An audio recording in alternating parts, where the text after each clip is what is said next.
The CDC bought data from millions of phones and are using it to track people and spy on them, even for stuff that ain't related to COVID. But the idea that vaccine passports could ever be misused is a conspiracy, and you're a conspiracy theorist. Shut up!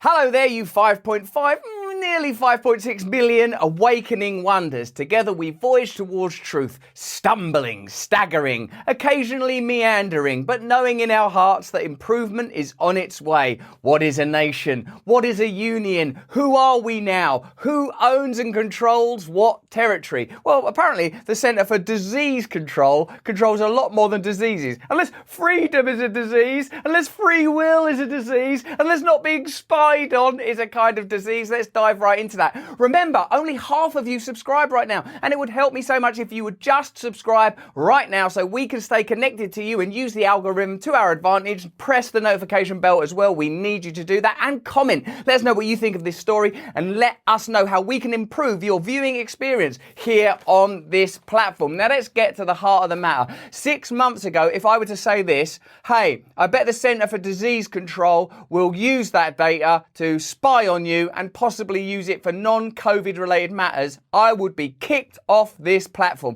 And you know what people would say? Quite right, because the only thing that matters is protecting people from the pandemic. Why? Because human life is sacred, we have to protect each other, we have to look after one another, and that's the only reason. It's not about centralizing power, it's not about generating profit, it's not about controlling and manipulating populations. I can offer you that assurance because I'm, I don't know, Anthony Fauci or whoever it is that said that kind of stuff. Well, now I've got some information for you. It comes from Vice or Motherboard or one of them places. And congratulations, and let's credit where it's due. When journalists do investigative journalism, let's thank them for that. That's literally what they're supposed to do, and thanks to their work, we can now tell you this. The Centers for Disease Control and Prevention, CDC, bought access to location data harvested from tens of millions of phones in the United States to perform analysis of compliance with curfews, track patterns of people visiting K-12 schools, and specifically monitor the effectiveness of policy in the Navajo Nation, according to CDC documents obtained by Motherboard. This might be a good time for you to ask yourself, what do you consider your relationship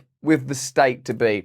Do you consider the state to be a kind of a bureaucratic facilitator of convenience around like administrating hospitals and schools? And gosh, I suppose there are judicial issues and railways and energy. There's all sorts of things that need sorting out. I don't want to list it. It makes me bored even thinking about it. Or do you think that the state is sort of like a mum and dad figure, or perhaps more pertinently, a big brother that controls when you go out and what you do? And because none of us want that, that's obviously a rhetorical question, what has to be generated are circumstances that would facilitate that kind of relationship. If you are in perpetual fear, if you are under perpetual threat, if you are continually afraid, you'll accept a parent. When do you call out for mummy and daddy? When you're frightened, when the demons come. What if there are no demons coming?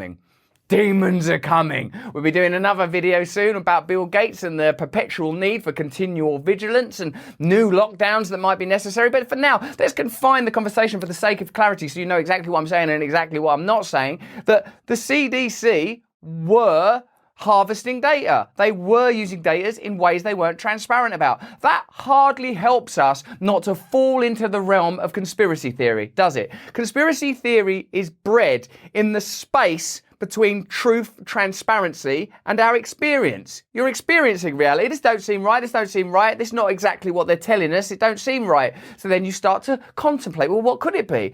Well, I mean, if you start removing absolute trust for the government and government agencies and big corporations, it could be any number of things. So the only way to nullify that is to have trust in big governments. And the only way to do that is, is if they're trustworthy. But what do they do instead? Stop people talking, stop people communicating, shut down free speech. Can you see how this is enclosing around you? Sort of like some aperture shutting down. The image in my mind, if I'm going to be honest with you, is the James Bond credits, right? Okay? Ding, ding, ding, ding, ding, ding, ding, ding, ding, ding. Ah! An even better image of a closing aperture is a squeezing anus. And that's the anus of justice, pinching off the poo-poo of truth. This is the news. Location data is information on a device's location sourced from the phone, which can then show where a person lives, works, and where they went. The sort of data the CDC bought was aggregated, meaning it was designed to follow trends that emerged from the movements of groups of people, but researchers have repeatedly raised concerns with how location data can be de-anonymized and then used to track specific people. I don't even like the first bit of being aggregated into a little herd of ants. I've said often that if it was mandatory to carry one of these things around, I would refuse to do it. If the government said, we're issuing everybody with one of these things, you better carry it everywhere and put it by your bed at night, and we'll be able to use this to market stuff at you that you don't want, make you feel insecure the whole time, and we'll be able to tell exactly where you are and what you're doing. Okay, you must be joking. There's no way. Put £1,000 price tag. Oh, can I have one? Can I sleep on the pavement outside the shop so I can be first to be monitored? The documents reveal the expansive plan the CDC had last year to use location data from a highly controversial data broker, SafeGraph. The company CDC paid $420,000 for access to 1 year of data to include Peter Thiel, the former head of Saudi intelligence, among its investors. Is this all good? Is this good? Is this what we were aiming for? The CDC used the data for monitoring curfews, with the documents saying that SafeGraph's data has been critical for ongoing response efforts such as hourly monitoring of activity in the curfew zones or detailed counts of visits to participating pharmacies for vaccine monitoring.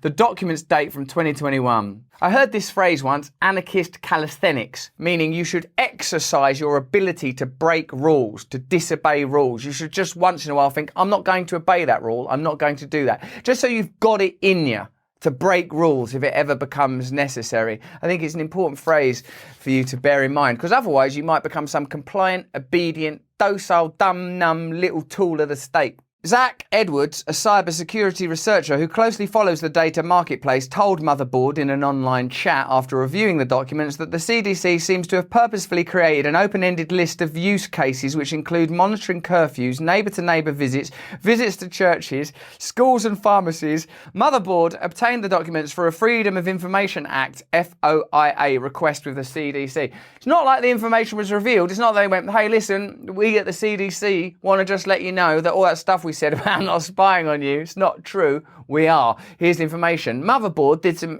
actual investigative journalism for a Freedom of Information Act, got hold of this stuff. The COVID-19 pandemic as a whole has been a flashpoint in a broader culture war, with conservatives and anti-vaccine groups protesting against government mask and vaccine mandates. They've also expressed a specific paranoia that vaccine passports would be used as a tracking or surveillance tool, framing vaccine refusal as a civil liberties issue.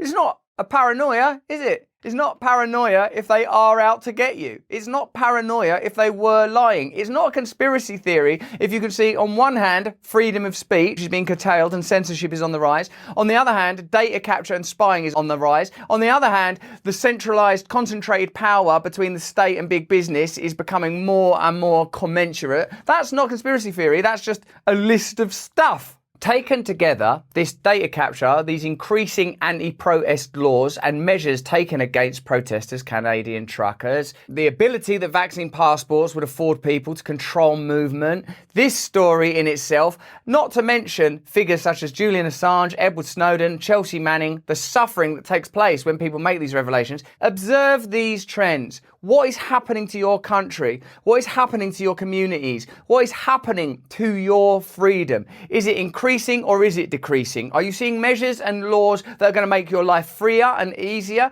You know, in the area of civil rights and like equality, is it important that there's progress in these areas? But let's make sure we address economic inequalities. Let's make sure we address that. Let's make sure we address the underclass. Let's make sure we address the super rich. Let's make sure we include all these elements in conversations and don't create a public sphere or a public square, to use our phrase de jour, that is so controlled, so monitored and managed at every level that there is no way to oppose power. There's no way to freely converse. And this might be a time for us to start looking at a new type of politics, a kind of opting out of these systems. You should have the freedom to say, I'm not in this no more. We are a new territory. We are a new land. You have your thing over there if you want. If you want to live in some hyper-regulated system, go do it over there, away from me. I want to be free. The CDC's procurement document says this is an urgent COVID-19 PR, which means procurement request, and asks for the purchase to be expedited. But some of the use cases are not explicitly linked to the COVID-19 pandemic.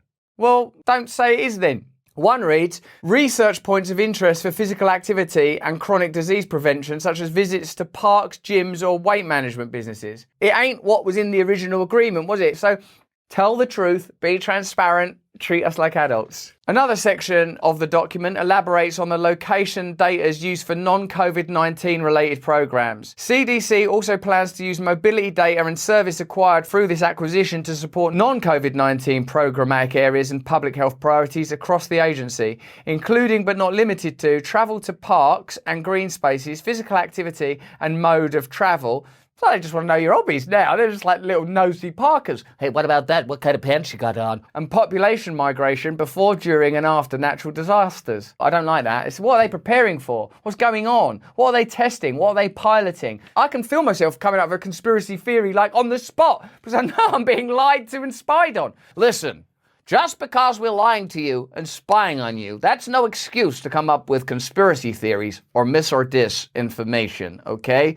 Now, what are you doing now? I also don't like bits of language like including but not limited to. So it's like, we will be doing that, but if something else occurs to us, we might have a look at that. Well, that's literally, potentially unlimited, but not limited to. That means limitless access to your data. If you've got nothing to hide, you've got nothing to be scared of. Well, pretty soon everyone's going to have something to hide because what I see is all of us being kind of cubed into little neat blocks of reality that if we try to sort of resist or push against or in any way resist, we'll be sort of shut down, closed, starved out of existence. Soon there'll be situations where they can cut you out of like the money flow. You know, you can't get access to currency, you can't use goods and services, this is your social credit score, you're an undesirable. Just this week, Caitlin Johnson and Matt Taibbi on Substack talked about how PayPal are not allowing payment to anti-war voices. Add to that the shutting down of bank accounts of people that donated to the trucker protest. You shouldn't be thinking about whether or not you agree with, oh, but I think that was necessary. Yeah, whatever. I don't like trucks, they're loud. Whatever you think, look at the regulation and legislation. It'll be used however. Once they've got that weapon,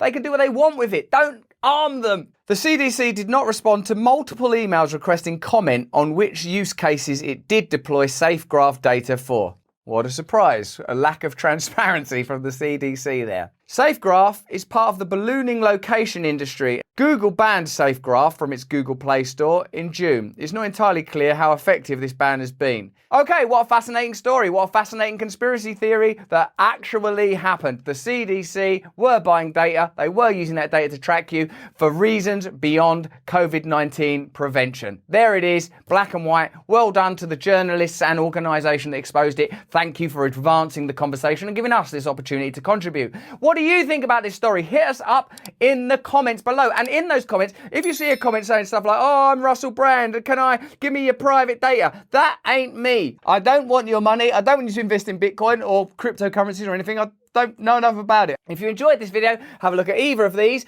Remember to sign up to my mailing list right now in case we ever have difficulties with platform. Are you listening to this stuff? I need to be able to communicate with you directly. We could have a huge announcement coming soon, let alone the stuff where I'm doing a one-day event with Wim Hof. There will be more announcements and I need you closer than ever before. But more than even that, I want you to stay free. Please.